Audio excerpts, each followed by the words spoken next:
అర్జున, పరిపూర్ణమైన విశ్వాసముతో నన్ను ఆశ్రయించి వినయముతో ఎవరు సేవించి భజింతురో వారు సమస్త యోగులలో ఉత్తములు.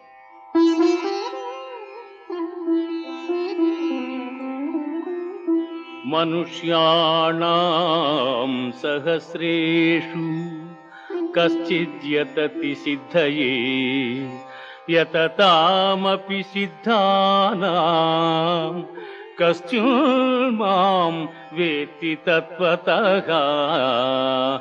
వేల కొలది జనులలో ఏ ఒక్కడో జ్ఞానసిద్ధి కొరకు ప్రయత్నించును.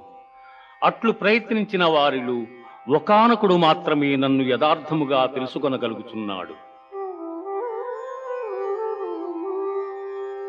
భూమిరాపో అనలో వాయు ఖం మనో బుద్ధిరేవ చ.